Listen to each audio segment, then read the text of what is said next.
Olá! Hoje estamos aqui gravando especialmente para você mais um episódio do nosso Giro Educação. Nosso convidado de hoje é ilustríssimo.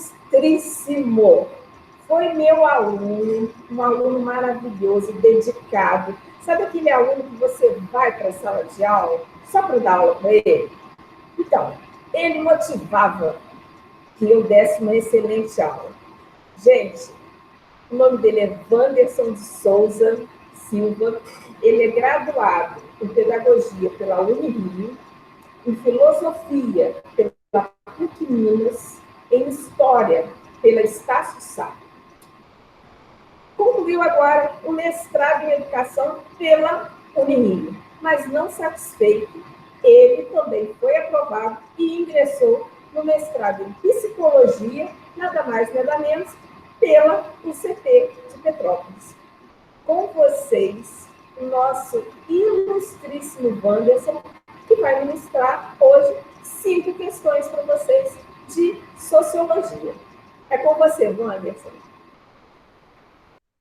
Muito obrigado, agradeço desde já o convite que recebi.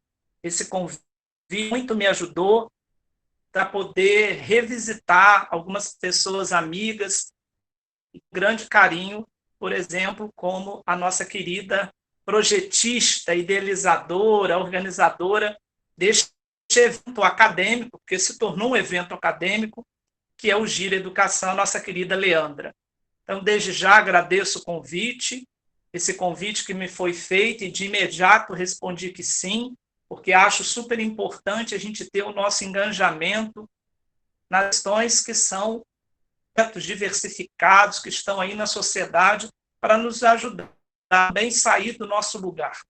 E aí eu pensei que a gente poderia, no dia de hoje, estar conversando um pouco sobre o papel e o lugar da sociologia dentro do Enem. Em primeiro lugar, você que está concluindo o terceiro ano do ensino médio, ou já concluiu, está se preparando mais ainda para fazer o Enem, com vista a entrar no ensino superior, você deve ter sempre um estudo. Mas é super importante a gente não focar em uma disciplina ou outra, mas que a gente ter um olhar diversificado sobre as diversas áreas do conhecimento que estão implicados lá no Enem. Por que isso? Isso eu digo porque o Enem ele é uma prova muito exigente. Ela vai exigir do aluno, em primeiro lugar, paciência e disciplina, porque ela é uma prova um pouco longa, uma prova com muitas questões, é uma prova que vai te exigir 2 dias, 2 domingos que fez essa prova. Portanto, é uma prova que vai pedir do candidato, antes de tudo, que ele tenha calma e paciência. As questões também do Enem, e essa é uma dica importante, elas costumam ser um pouco extensas, bastante textos, que nos ajudam a fundamentar na própria questão e também nos ajudam a resolver a própria questão. Por isso é super importante que você, de fato, leia e leia com atenção os textos das questões. Outra dica que eu acho importante é que você, de fato, o enunciado da questão, o comando da questão, o que a questão está pedindo. E aí uma dica que eu dou é você pegar a caneta e ir sublinhando algumas palavras, o autor, que você acha importante dentro desse enunciado da questão do Enem, porque isso te ajuda a, quando você olhar a questão novamente, depois de uma leitura da questão, você já intui o que a questão está pedindo. Porque você não tem muito tempo para ficar relendo e relendo a mesma questão, porque, como eu disse, é uma prova muito, são muitas horas, porque são muitas questões. Dentro das ciências humanas, a gente teria algumas disciplinas que estão contempladas no Enem, como competências e habilidades das ciências humanas que são exigidas dos estudantes que vão fazer a prova do ensino médio, né, de conclusão do ensino médio do Enem, como uma avaliação do próprio sistema, da rede estadual de ensino do país.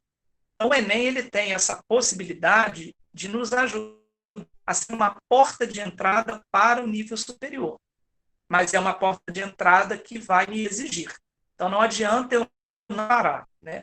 eu preciso ter seriedade, preciso me preparar, eu preciso estudar, e aí cada um vai encontrar uma técnica diferente para poder estar estudando o Enem. Há pessoas que gostam de fazer mapa mental, aqueles que preferem fazer resumo, aqueles que preferem ler vídeos, ler textos, só fazer exercícios. Aí você deve encontrar qual é o método que você tem para o seu estudo. Okay? Desde já, quero desejar a você sucesso na empreitada que você tem de fazer o Enem. Não vá com medo, mas também não vá despreparado. Né? Se prepare e faça bem, com concentração, procure descansar, ter uma boa alimentação. Não dá para ir numa baladinha antes da prova, no dia anterior, que você vai estar cansado, são muitas provas. Então, disciplina, boa refeição, bom descanso e boa prova e sucesso. Hoje eu separei, e a gente vai trabalhar aqui, da área das ciências humanas. A gente tem história, tem geografia, tem filosofia, mas aqui especificamente a gente vai nos debruçar um pouco para compreender algumas questões que eu separei de sociologia. A sociologia ela é uma área do conhecimento humano que ela é muito moderna. Ela foi criada como disciplina só no século XIX. É importante porque ela nos ajuda a pensar nas questões e nas relações, nos fatos e nos fenômenos sociais. Quer dizer, a sociologia, ela estuda a sociedade. Ela quer estudar os fatos e os fenômenos que envolvem as implicadas relações e complexas relações da sociedade. Ok? Então, a sociologia, ela não vai ser disciplina que ela tem um sentido em si só. O que eu estou querendo dizer? Você vai ver que as questões, principalmente as questões do Enem, de sociologia, elas sempre vão estar meio que conectadas, interligadas com outras áreas do conhecimento. Destaco duas áreas que geralmente são necessárias para você resolver a questão de sociologia. Seria a filosofia e a história. Porque filosofia, história e sociologia, apesar de serem disciplinas com objetos de estudo diferentes, com métodos e técnicas diferentes, elas têm pontos de intercâmbio, elas têm momentos que as temáticas vão se tocar, elas vão se intercambiar. Por isso é importante você ter essa visão mais ampla quando for responder, principalmente as questões de sociologia, porque vai aparecer sempre alguma coisa de filosofia ou de história nas questões de sociologia, porque a sociologia faz uso dessas duas áreas do conhecimento estabelecer como ciência sociológica. Dentre as questões aí, vamos para a primeira questão. Eu separei 5 questões para a gente poder estar trabalhando, ok? 5 questões. Essa primeira questão, vamos lá, questão número 1. Só um minutinho, Wanderson. Adriana, não está aparecendo a apresentação na tela. Joga aí para a gente a apresentação na tela.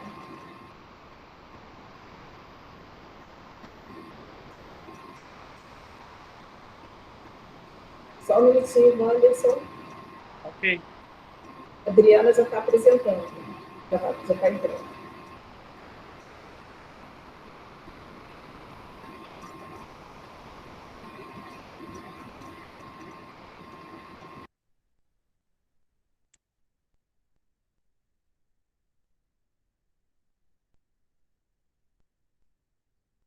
Prontinho, Wanderson, sua apresentação já está na tela. Questão 1 do Enem 2017.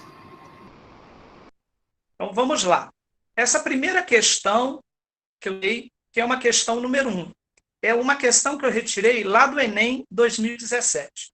Essa questão, ela tem um enunciado, que vai dizer assim: o conceito de democracia no pensamento de Habermas é construído a partir de uma visão procedimental calcada no discurso de liberação.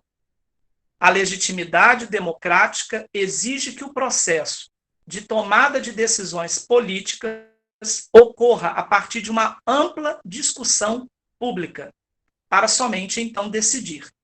Assim, o caráter deliberativo corresponde a um processo coletivo de ponderação e análise, permeado pelo discurso que antecede a decisão. Então, a gente tem aí um texto que é um texto desse importante autor, que é o Habermas. O Habermas é um importante sociólogo que ele nos ajuda, então, a estar dentro de alguns conceitos relacionados à política.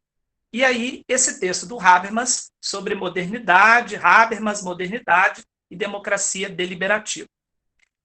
No enunciado da questão, a gente já vê alguns temas que são importantes. É um texto que está referindo sobre um filósofo chamado Habermas, que é um filósofo alemão. E o texto, ele é um texto que vai trazer uma ideia filosófica do Habermas sobre política. Especificamente, o texto está dizendo do conceito de democracia. A gente sabe que a própria palavra democracia, ela tem a sua origem histórica lá na Grécia Antiga. Os gregos criaram essa forma de organização política que é a democracia. Muito diferente de democracia que a gente tem hoje como entendimento. Tem as diferenças. A democracia grega é uma democracia direta, mas excludente. O que eu quero dizer direta e excludente? Direta, porque todo cidadão grego podia participar na ágora das decisões políticas, podendo tomar a palavra, falar, votar. Então, ela era direta. O cidadão exercia diretamente as suas atividades políticas, mas ela excluía. Porque mulheres não participavam, escravos, estrangeiros, crianças. Então, um grupo de pessoas da sociedade, que é a maior parte da sociedade grega, estava excluída da política. Hoje, a nossa ideia de democracia, que bebe lá na fonte grega, ela tem essa grande diferença, porque a nossa democracia, diferente da grega, é direta. A nossa democracia, ela é indireta. E por que ela é indireta? Porque a gente escolhe quem vai decidir em nosso nome. Os deputados, presidente, governador, prefeito. Quer dizer, a vida política do cidadão, dentro das democracias modernas, ela é muito mais uma democracia representativa. E aí é importante a gente ter isso em vista, porque o Habermas é um filósofo que ele, no fundo, criticar este conceito de democracia que ela é deliberativa, representativa. Ou seja, o Habermas tem um conceito, se a gente puder resumir, porque é bem complexo, mas a gente puder resumir o conceito de democracia em Habermas, é um conceito de democracia participativa, ou seja, que o cidadão toma consciência do seu lugar, do seu papel na sociedade e toma a política como algo da vida e, portanto, participa ativamente da construção da política. Então, é um pouco esse o conceito de política do Habermas. Então, tendo esse texto, vem um comando da questão. O comando da questão diz assim: o conceito de democracia proposto por Jürgen Habermas pode favorecer processos de inclusão social. De acordo com o texto, uma condição para que aconteça, e aí tem algumas alternativas. A letra A, participação direta, periódica do cidadão.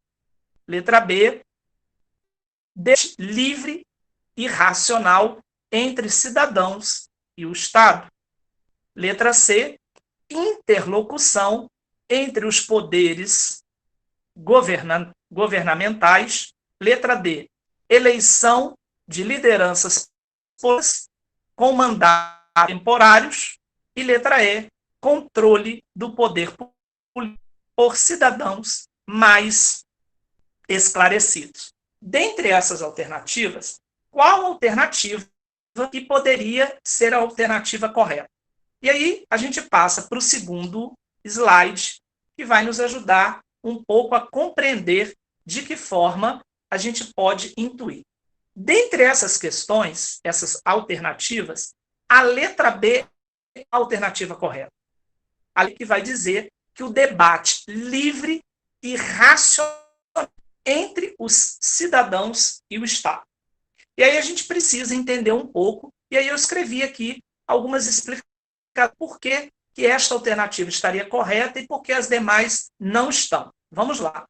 Primeiro a gente tem que intuir que o pensamento do Habermas, como eu já disse, ele vai trabalhar esse conceito de democracia grega, o conceito de democracia deliberativa, ou seja, o cidadão ele se envolve, ele participa. A política não é no qual ele de vez em quando participa, mas pelo contrário, é o sentido do agir na cidade.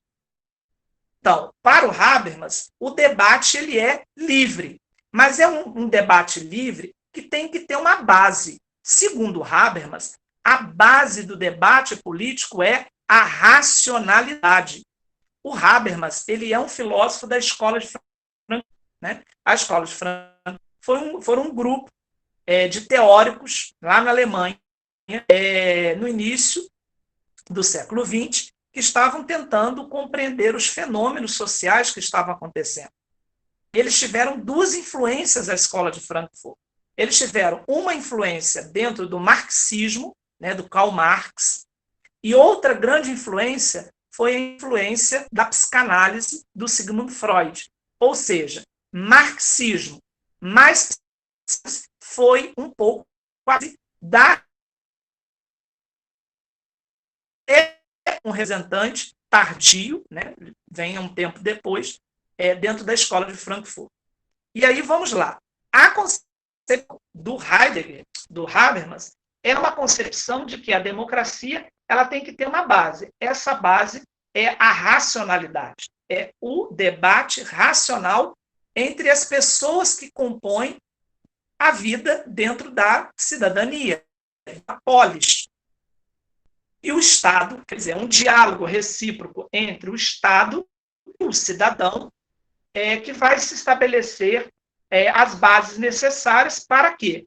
Para que haja, de fato, uma autêntica cidadania e uma plena participação dos indivíduos dentro da composição da sociedade.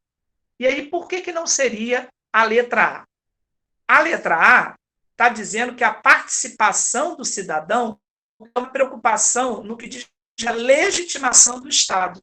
E essa não é uma preocupação mundial dentro do pensamento do Habermas. Quer dizer, o Habermas não está fazendo uma sociologia política, ele está fazendo uma sociologia da democracia para fundamentar a legitimidade do Estado. Pelo contrário, a sociologia política do pensamento de Habermas é para fundamentar que o cidadão deve participar porque deve ter cidadania. E aí ele vai dizer, o autor, que essa ação ela é contínua. Quer dizer, se eu estou dizendo que o Habermas não acredita numa democracia meramente participativa, no sentido de que de vez em quando somos chamados a opinar ou a eleger, essa democracia seria muito imperfeita.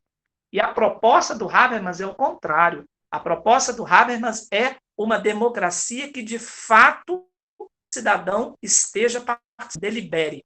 Portanto, a alternativa A estaria equivocada, principalmente pela palavra, pela participação contínua. A letra C estaria errada por quê? Porque a gente viu que o Habermas, a democracia está pautada no poder do povo, através da decisão coletiva, nunca individual, sempre uma decisão coletiva, em todas as decisões do Estado. Ou seja, o Estado do Habermas, ele tem sentido de decisão das políticas públicas na medida em que o Estado colhe estas ideias, essas opiniões, essas participações, o envolvimento do cidadão na própria decisão. Somente assim o Estado terá uma legitimidade de ação. Assim, não tem como base a interlocução entre os poderes do governo. O grande equívoco da letra C é que ela não a democracia rara, mas não é uma ideia de entre os poderes do governo, né? Muito pelo contrário. A ideia do Habermas é o povo como lugar de decisão, o lugar de deliberação das políticas públicas. A letra D estaria errado por quê?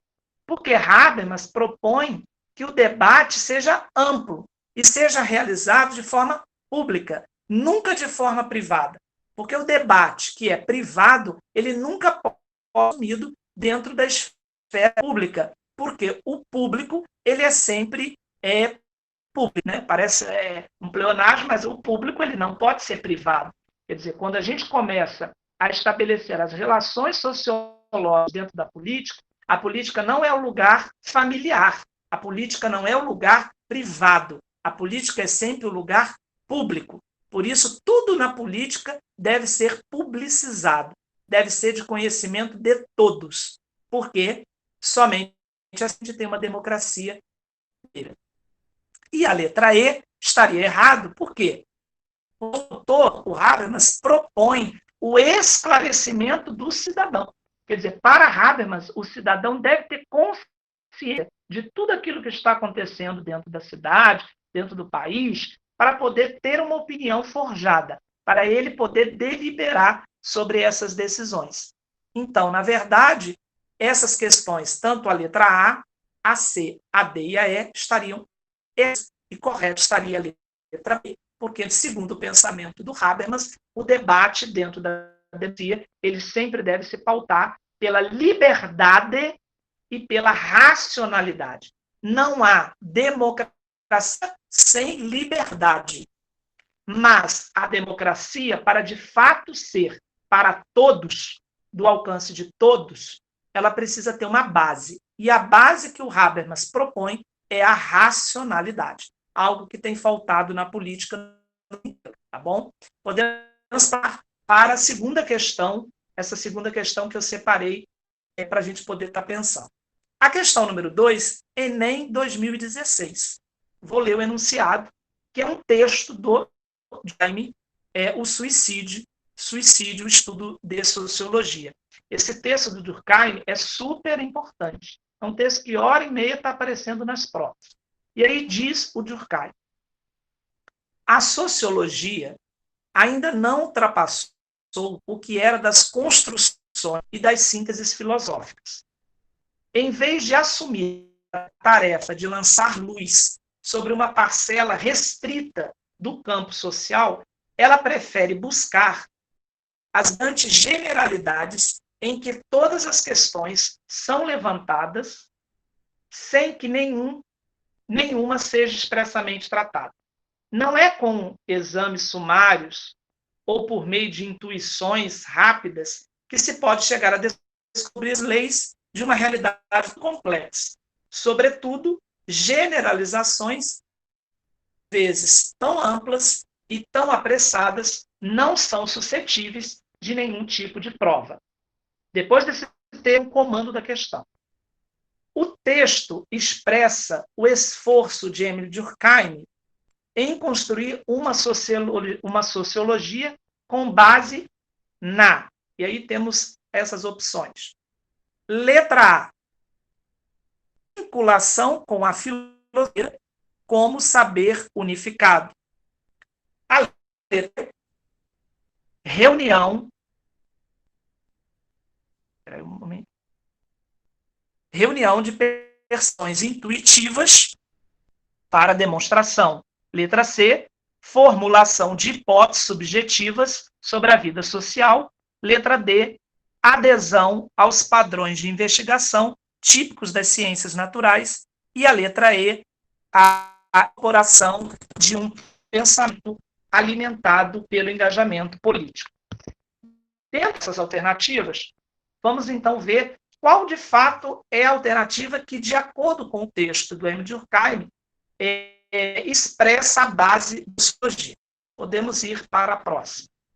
Nesta próxima slide, a gente vai perceber que a alternativa correta seria a alternativa D, Porque a alternativa D vai dizer o seguinte: adesão aos padrões de investigação típico de ciências naturais.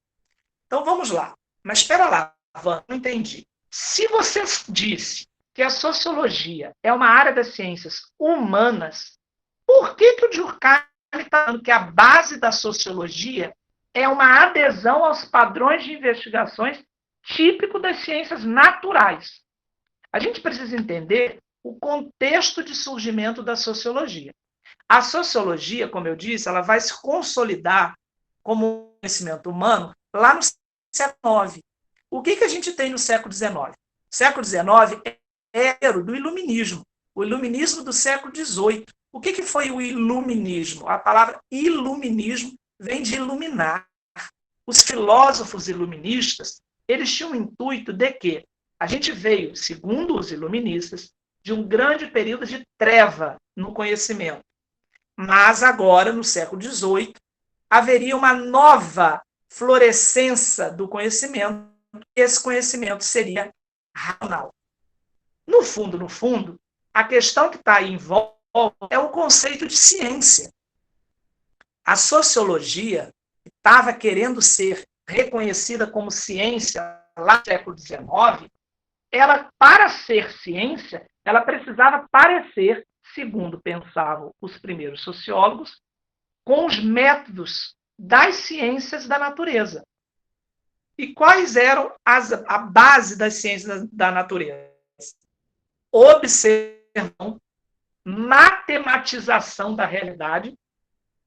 Eu estou querendo dizer com matematização da realidade. O uso da matemática, dos cálculos, quer dizer, a base da ciência, desde René Descartes, das discussões, está vendo como é que a gente precisa da filosofia?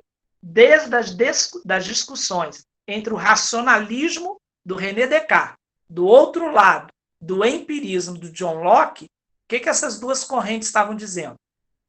O racionalismo dizia nós temos ideias inatas, ou seja, a gente já nasce com algumas ideias, e a base da teoria do conhecimento é a razão. Do outro lado, a gente tem o Locke. O John Locke, contrário do Descartes, vai dizer que o que tem como base científica é a experiência. E aí, o que estava certo? O racionalismo dizendo que é a razão ou o empirismo que dizia que era a experiência? E aí a gente tem debate no século XVII, no século XVIII, e a gente chega no século XIX com uma ciência que não é só racionalista ou só empirista. Mas o que a gente tem no século XIX é uma ciência que imbricou, que colocou essas duas realidades juntas em diálogo. Ou seja, a ciência moderna é uma ciência racional, mas experimental. E a base das ciências naturais é a ciência racional e experimental, laboratorial. Então, a sociologia, que o Durkheim estava querendo que se tornasse, de fato, uma ciência aceita por todos, ela precisava, na concepção científica do Durkheim, parecer com os métodos das ciências naturais. Então, essa sociologia que está nascendo lá no século XIX, ela é uma sociologia que quer ser científica igual às ciências naturais. E aqui a gente pode discutir, né, será que existe um único conceito de ciência? Será que só é científico se for o método das ciências empírico-racionalistas ou não? Existem outras formas de concepção de ciência. E a discussão é ampla. Mas para a nossa questão fundamental é a gente entender que os fatos sociais, que é o objeto de estudo da sociologia, segundo Durkheim, deveriam ser estudados assim como um cientista, por exemplo, assim como um biólogo estuda uma célula. Quer dizer, o biólogo, teoricamente, é neutro. Teoricamente, ele deve se aproximar do estudo com as células desprovido de preconceitos, de concepções políticas, econômicas, sociais. né? Essa era a ideia de ciência do século XIX. Isso está clarificado, porque hoje a gente que nada é neutro.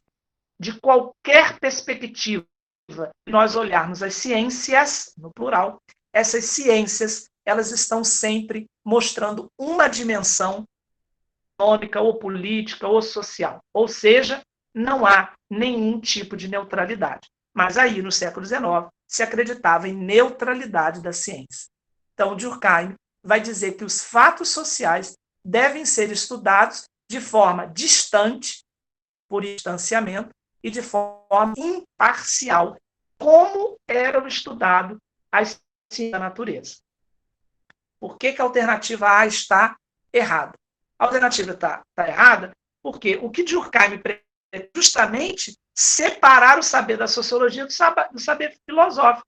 E a questão número 1, a questão 2, letra A, estava dizendo que ele queria que a sociologia tinha que se unir à filosofia. Ao contrário, Durkheim queria separar a filosofia da sociologia. Para ele, a validade da sociologia depende de sua independência frente aos outros saberes. Eu não disse que ele estava querendo que a sociologia se tornasse uma ciência. Para se tornar uma ciência, ele precisa ser diferente das outras ciências. A B está errada por quê? Porque a sociologia ela é uma ciência que estava baseada nos dados empíricos, empírico é experiência, e em métodos para análise. Por que a letra C está errada? A letra C está errada porque os fatos que o Durkheim queria estudar, eles devem estudar de maneira objetiva. Os objetos de estudo das ciências sociais devem ser tratados de forma semelhante aos objetos das ciências, das outras ciências, das ciências naturais. E a letra E estaria errada por quê? Porque para o Durkheim, a sociologia como ciência, ela tem uma obrigatoriedade. Que obrigatoriedade é essa? Obrigatoriedade de ser imparcial. Quer dizer, para a sociologia ser aceita como ciência, ela precisava parecer com as demais ciências da época. Essas ciências eram as ciências da natureza, que eram tidas como distantes do objeto. A relação entre sujeito e objeto era distante e era permeada pela imparcialidade. Portanto, correto seria a letra D. Podemos ir para a próxima questão, que é a questão número 3. A questão número 3 tem um texto que vai dizer a maior parte das agressões e manifestações discriminatórias contra as religiões de matriz africana ocorrem em locais públicos, 57%. É na rua, na via pública, que tiveram lugar mais de 2/3 das agressões, geralmente em locais próximos às casas de culto dessas religiões. O transporte público também é apontado como um local em que os acessos das religiões africanas são discriminados, geralmente quando se paralelamente por conta dos preceitos religiosos. E aí tem um comando da questão que vai dizer assim: as práticas descritas no texto são incompatíveis com a dinâmica de uma sociedade laica e democrática. Por quê? Aí é interessante a gente entender que o texto está dizendo sobre o preconceito que existe, o preconceito que se desdobra em violência para as religiões de matriz africana.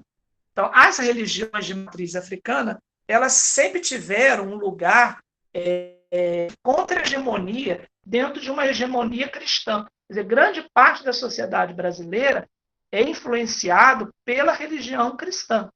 E, com isso, as religiões de matriz africana, elas passaram a ser vistas como o lugar da bom.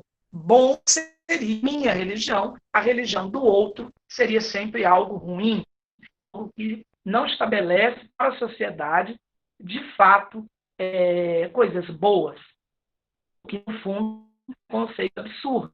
Por isso que o texto, esse Enem 2019, está nos provocando a pensar sobre isso. E aí, a gente precisa entender o que é uma sociedade laica, está escrito aí, né? Uma sociedade laica e democrática. O que é uma sociedade laica? que é laicidade do Estado. Esse conceito sociológico é muito importante. Para a gente poder responder essa questão, tem que saber esse conceito. Sociedade laica, no fundo, é uma sociedade que não deve se pautar em Estado a partir das decisões dos fenômenos religiosos. Vou tentar clarear mais. Ou seja, a sociedade laica ou laicismo seria o quê? O povo, o indivíduo dentro da sociedade, ele pode ter qualquer religião que ele queira, ou até não religião.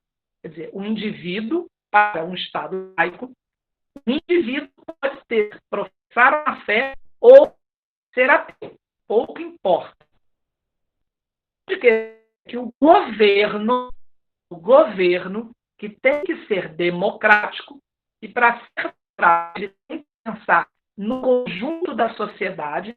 O governo não é para um, não se governa para isso, se governa para o presidente, o governador, o vereador, o deputado, não pode fazer da sua religião a pauta para suas ações. Por quê? Isso está ferindo a laicidade do Estado e está ferindo a própria democracia. O presidente, governador, prefeito, as autoridades dentro da República podem ou não uma fé, mas isso é de foro privado. Lembra que eu disse, Habermas falou em política sempre em coletivo, público, não de privado dentro da política. Pelo menos não deveria existir. A gente sabe que esse é um grande problema no mundo, especificamente na nossa história brasileira, em que política e vida privada estava sempre imiscuída, misturada. E isso não é bom. Por que não é bom? Porque uma hora, ser que o governante tem um pensamento religioso como eu. Aí eu bato palma e ando.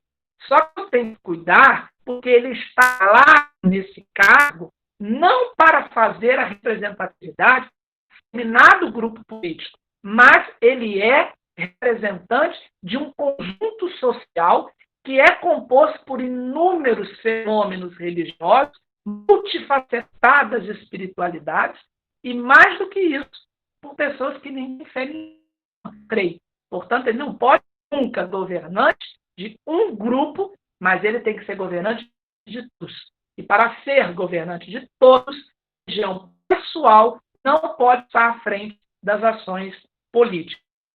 Então, tendo dito isso, temos as alternativas. Alternativa 1, asseguram as expressões multiculturais. A B, promovem diversidade de etnias. Letra C, falseiam os teológicos. Letra C, estimulam os rituais sincréticos. Letra E, restringem a liberdade de credo. Só vou falar aqui uma palavra para a gente poder entender. Rituais sincréticos, está escrito na letra D. O que é sincretismo? Sincretismo é religiões diferentes e mistura, tá? Isso é sincretismo. Então, vamos passar para o próximo, que a gente vai pensar qual alternativa dessas aí que estaria correta. Quer dizer, tendo em foco que a gente está pensando na dinâmica de uma sociedade laica e democrática. Uma sociedade, para ser laica e democrática, ela tem que ter o quê? Ela tem que estar pautada sobre o quê? Correto seria o quê? Uma sociedade laica é aquela que não possui uma religião oficial, como eu disse. Ela não tem uma religião. Ou seja, o Estado, ele não, na laicidade, o Estado não é contra a religião, mas ele não favorece uma religião. Ele não é contra o fenômeno religioso, o Estado não pode ser contra o indivíduo professar ou não da fé, mas o governo em si não pode se pautar sobre uma perspectiva religiosa. Assim, a gente precisa separar Estado de religião. Eu vou repetir. Laicidade não é o Estado inimigo da religião. É a separação das coisas do Estado e das coisas da religião. o Estado não nega o fenômeno religioso, o Estado favorece, inclusive, a manifestação livre de qualquer cidadão para qualquer espiritualidade, mas o Estado não ele se pautar sobre nenhuma perspectiva religiosa. Ou seja, o Supremo não vai decidir juridicamente a partir de nenhum dogma, o Executivo, seja no governo federal, estadual, municipal, prefeito, governador e presidente, não vão executar o dinheiro a partir de opção religiosa, e o legislativo não vai criar leis a partir de uma moral religiosa. Isso que é a separação entre Estado e Igreja. E aí a gente vai ver por que algumas alternativas não estariam corretas. A letra A, por quê? Assegurar a expressão multiculturais, multicultural é muitas culturas, a gente não tem uma cultura, mas a gente tem culturas no plural, é um dos objetivos das sociedades democráticas. Então, falar em sociedade democrática é falar em multiculturalidade, é falar em multiculturalismo. Então, não é a letra A. A letra E não está correta, a letra B não está correta, por quê? Do mesmo modo, as práticas relatadas não promovem as diferenças étnicas, porque o texto lá em cima não está falando de algo que está favorecendo a diversidade étnico e racial. Pelo contrário, está colocando que pessoas que frequentam determinada expressão religiosa, no caso, as religiões de matriz africana, candomblé, umbanda, na sua grande maioria de expressão, estariam sofrendo violência, perseguição, pelo simples fato de estar frequentando um terreiro. Quer dizer, isso dentro de um país sério, dentro de uma democracia, é inadmissível, porque o fenômeno religioso, a religiosidade, ela deve ser, inclusive, protegida em seu básico, tanto pela legislação quanto pelas ações políticas. C, ela também estaria correta, porque não estão a apontar como falsas as crenças ou os dogmas de uma religião, estão impedindo violentamente uma prática religiosa. Quer dizer, o texto estava mostrando que, pela violência, estava tentando impedir que as religiões de matriz africana se desenvolvessem. E a letra D estava errado, porque no texto não há uma interação e influência entre religiões. Muito pelo contrário, estava mostrando que uma religião específica, uma manifestação religiosa específica de matriz africana, né, de origem dentro dos cultos africanos, essas de inspiração africana, essas religiões estavam sofrendo violência e perseguição. Podemos ir para a próxima, que é a questão número 4. A questão número 4 vai dizer sobre o capitalismo. É uma temática extremamente importante dentro da teologia. Hora e meia a gente encontra em questões do Enem algo sobre capitalismo. É fundamental você ter bom conhecimento sobre o capitalismo. Isso vai te ajudar a resolver, com certeza, muitas questões de sociologia. Vamos ao enunciado. No sistema capitalista, as muitas manifestações de crime criam condições que forçam algum tipo de racionalização. Em geral, essas crises periódicas têm o efeito de expandir a capacidade produtiva e de renovar condições de acumulação.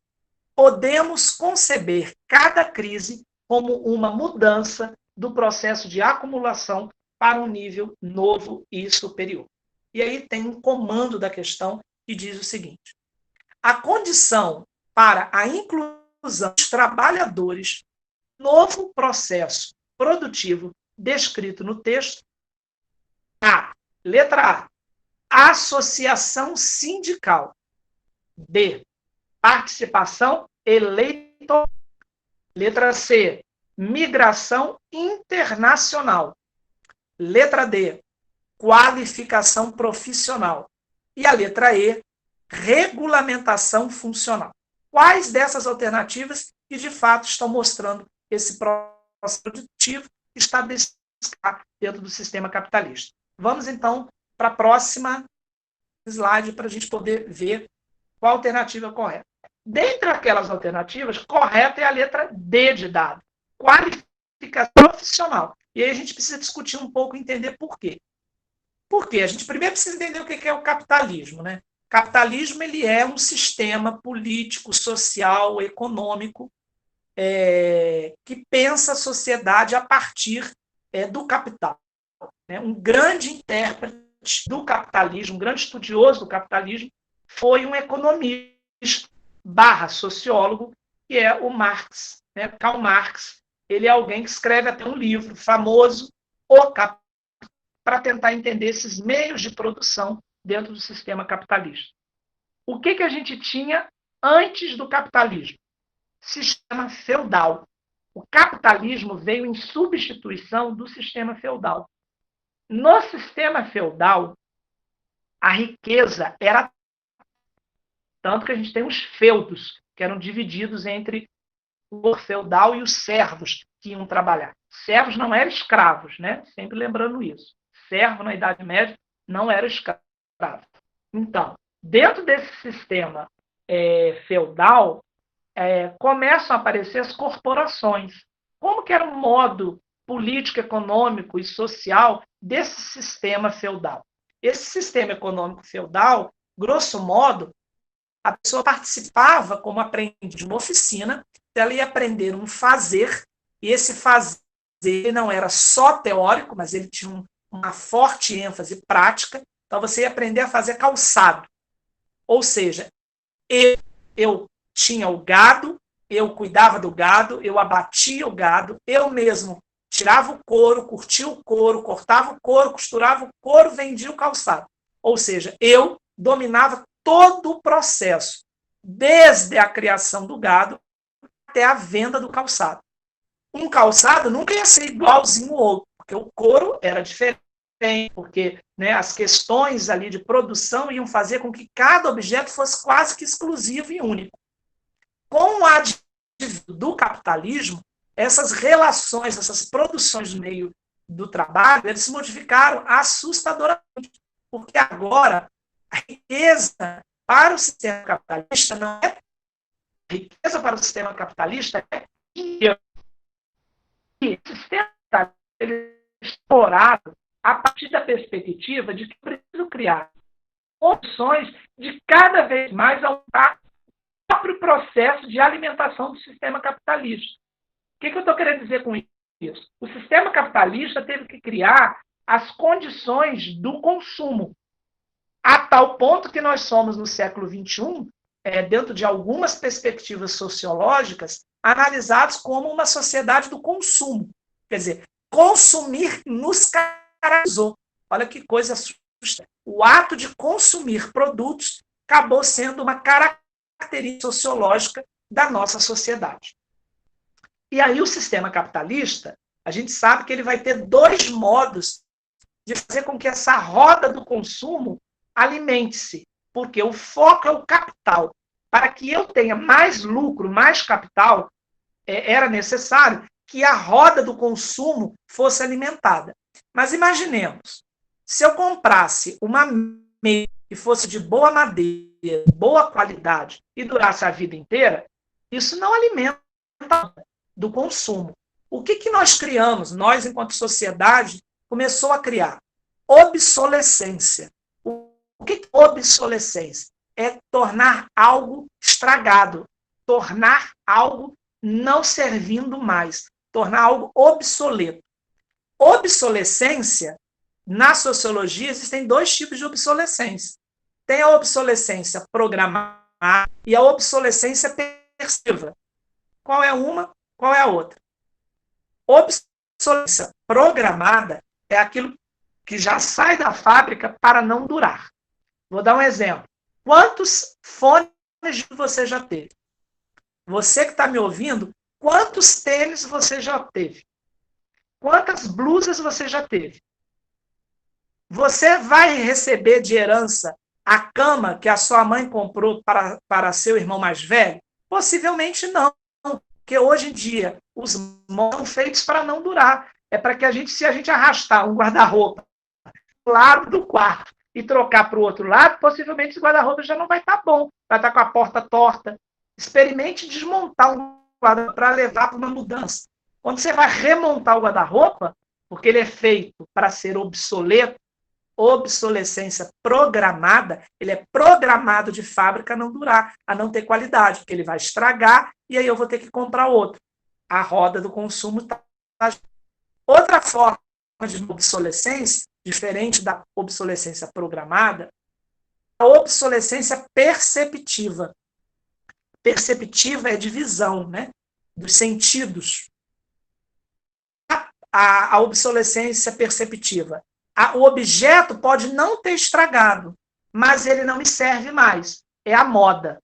A moda fez com que os objetos que não estivessem estragados, portanto, ainda estava bom para uso, deixam de ser usados na história da moda. Então, eu não vou usar uma alça que ninguém mais está usando. Eu não vou usar um calçado que agora mudou.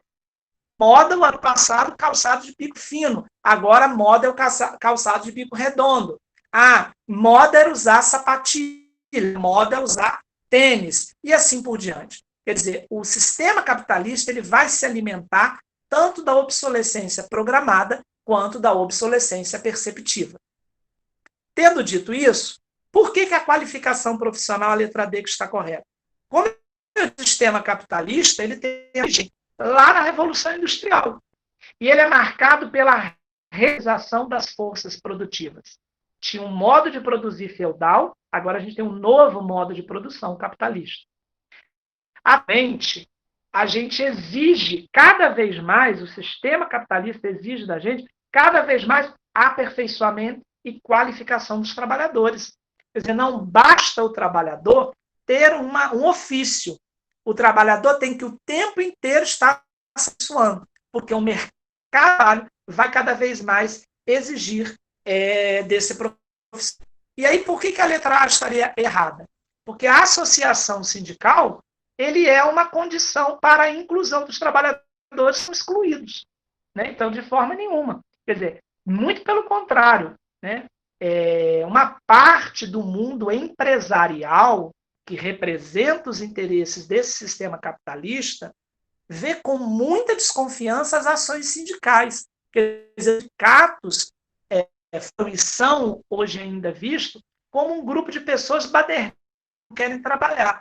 Quer dizer, o próprio sistema capitalista vai desclassificar o discurso das associações sindicais. Quer dizer, o sindicato ele existe por quê? Porque os direitos do trabalhador dentro do sistema capitalista não é respeitado. Por isso, os trabalhadores se unem, formam um sindicato para lutarem, para resistirem aos avanços e retrocessos dos seus direitos trabalhistas. A gente viveu uma reforma trabalhista que muitos sindicatos, se não a maioria dos sindicatos no Brasil, compreendeu como um retrocesso de direitos trabalhistas. Por que não é a letra B? Porque do mesmo modo a participação eleitoral não é uma condição para a inclusão no processo produtivo. Uma coisa é a eleição, outra coisa é o mercado de trabalho. Portanto, não é a letra B. A letra C, migração nacional. Nada a ver. A migração internacional, em si, ela não contribui para essa perspectiva do sistema capitalista. A regulação profissional, muito claro, né? É um capitalismo selvagem, né? O capitalismo que avora o lucro, ele cada vez menos regulação profissional. Ele quer a informalidade. É muito interessante o sistema capitalista, letras capitalista muito ultrapassado, mas há empresários no Brasil, há um empresarial brasileiro que ainda é ultrapassado e que concebe, que pensa que quanto menos direitos o trabalhador tiver, mais lucro. Quer dizer, ele está totalmente alijado das perspectivas mais modernas dentro da própria psicologia, que diz que o trabalhador com bom salário, em boas condições, produz melhor. Quer dizer, um capitalismo obsoleto é aquele que quer tirar direito do trabalhador. A quinta e última questão, essa quinta e última questão, ela vai falar sobre feminismo. E escolhi esse tema porque é um tema identitário, que a gente chama na sociologia de tema identitário, as identidades, minorias identitárias, que são as questões de gênero e as questões de sexualidade. Isso é extremamente importante na sociologia, porque são questões que estão pululando, né, dentro do debate social. Enem 2019 diz assim, tem um texto de identidade na pós-modernidade que diz assim, o feminismo teve uma relação direta com um descentramento conceitual do sujeito cartesiano e sociológico. Cartesiano é o Descartes, tá? Ele questionou o feminismo, né, a clássica definição entre dentro e fora, o privado e o público. O slogan do feminismo era o pessoal ético. Ele, portanto, para a contestação política, arenas novas, a família, a sexualidade, a divisão doméstica do trabalho, etc. O movimento descrito no texto contribui para o processo de transformação das relações humanas, na medida em que a sua atuação, e aí a gente tem as alternativas, em medida que essa atuação, letra A, subverte os direitos de determinadas parcelas da sociedade. Letra B, abala a relação da classe dominante com o Estado. Letra C, constrói a segregação dos segmentos populares. Segregação é separação, tá? Então, constrói a separação dos segmentos populares. Letra D, limita os mecanismos de inclusão das minorias. E define a dinâmica das instituições sociais. Então, vamos para a próxima, para a gente poder ver essa última questão, para a gente poder pensar. Das alternativas lá que estavam falando do feminismo, e aqui eu quero pontuar que o feminismo ele é um movimento extremamente importante. Por que o feminismo é extremamente importante? A gente sabe que, na sociologia, a gente diz que o movimento feminista ele teve 3 ondas. A primeira onda, a segunda onda e a terceira onda. Cada onda com uma característica. Uma onda queria mais sobre o direito da mulher votar. Outra onda queria a inclusão da mulher no mundo do trabalho. Uma outra onda queria o direito do divórcio, a pílula contraceptiva. A gente sabe que a base da nossa sociedade ocidental, de forma muito específica, a nossa sociedade brasileira, está calcada sobre patriarcalismo e machismo. O que é um e que o patriarcalismo é de que o pai é a autoridade dentro da casa, o provedor da família, portanto, aquele que os demais da casa se submetem. Patriarcalismo. E o machismo é a noção de que o homem, por ser homem, é mais do que a mulher. Tá? Grosso modo, o machismo e o patriarcalismo vão promover na sociedade uma série de visões e perspectivas que, no fundo, vilipendia, discrimina e coloca morte e violência de mulheres na sociedade. A gente vem no Brasil de um crescimento assustador da violência e da morte, do assassinato, que a gente chama de feminicídio, das mulheres na sociedade. Okay? Então, o movimento feminista ele é extremamente importante, ele é extremamente plural, e às vezes a gente escuta assim, feminismo é um bando de mulher à toa, feminismo é um monte de mulher imoral que está na sociedade. Pode esquecer que não existe um feminismo, mas o feminismo é um fenômeno plural. O feminismo, existem diversos feminismos, cada qual com seus objetivos, cada qual reivindicações, com as suas lutas e resistências. Ok? Agora, a gente não pode pegar uma expressão do feminismo e generalizar para todo o feminismo. Até porque todo ser humano deveria ser feminista, inclusive os homens. O feminismo não é a luta das mulheres contra os homens. Essa é uma ideia equivocada. Feminismo não é as mulheres quererem tomar o lugar dos homens. Não é isso o feminismo. O feminismo é luta, resistência e posicionamento da mulher que quer ter igualdade.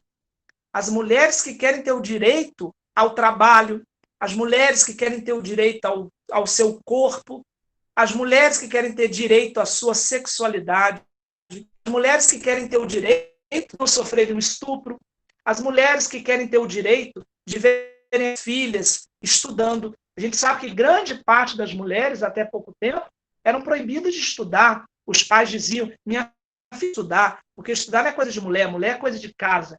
Não há problema nenhum se você quer ser mãe, não há problema nenhum se você quer cuidar da sua família, do seu esposo, dos seus filhos. Isso não é problema para o feminismo. O problema para o feminismo é se essa é a única opção para as mulheres. O grande problema do feminismo não é se as mulheres vão ter filho ou não, se elas vão casar ou não. A questão do feminismo é, se essa for a única opção para todas as mulheres, então tem algo errado.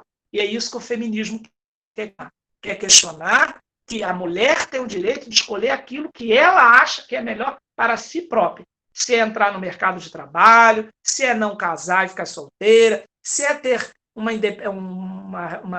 filho por conta própria. Esse é um direito do indivíduo, do sujeito.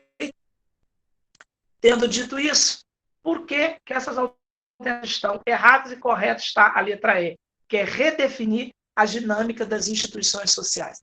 Depois de tudo isso que eu disse, está claro que o objetivo dos feminismos é fazer o quê? Uma redefinição da própria dinâmica das instituições sociais. Quais instituições sociais? O casamento, a família, o mercado de trabalho, a universidade. Se a gente for pensar, algumas profissões eram quase que proibidas de atuarem. Mas precisou que algumas mulheres lutassem, resistissem, enfrentassem parte da sociedade para serem médicas, advogadas, motoristas, porque a gente vem, como eu disse, de uma sociedade patriarcal e machista. Letra A está errado por quê? Feminismo fundamenta-se na ideia da equidade, não é mulher contra homem, é mulheres querendo os direitos, é o reconhecimento. Assim, não visa intervir ou subverter direitos de nenhum grupo. Tá? O feminismo não quer, para que a mulher tenha o seu lugar, tirar o lugar dos demais. Letra B está errado por quê? Porque, para diversas correntes feministas, o Estado é a própria representação da classe dominante. Quer dizer, o próprio Estado, às vezes, e na maioria das vezes, sempre fez e faz leis que, no fundo, são patriarcais e machistas. Leis que, no fundo, estão favorecendo esse domínio do homem sobre a mulher. Por que a letra C está errada? Porque, como o objetivo do movimento é a igualdade, né? É que as pessoas sejam iguais, homens e mulheres sejam iguais, ou seja, que haja igualdade de gênero, não há segregação de nenhum segmento, nem masculino, nem feminino. Quer dizer, eu vou de novo repetir, feminismo é a luta das mulheres contra os homens, mas é a luta pelos direitos e a igualdade em relação às mulheres. Por que a letra D está errada? Ela está errada porque é justamente o slogan, né, o grande slogan que está lá no texto. O pessoal é político, ele tinha como objetivo expandir os próprios mecanismos que faziam essa para dar conta dos grupos que são considerados grupos invisíveis da sociedade. Ok? Então, pessoal, gostaria de agradecer mais uma vez o convite da professora Leandra. Agradecer a todos pela possibilidade da gente estar aqui compartilhando com vocês um pouco dos conhecimentos no campo da sociologia. Estudo, sucesso, um abraço, até a próxima.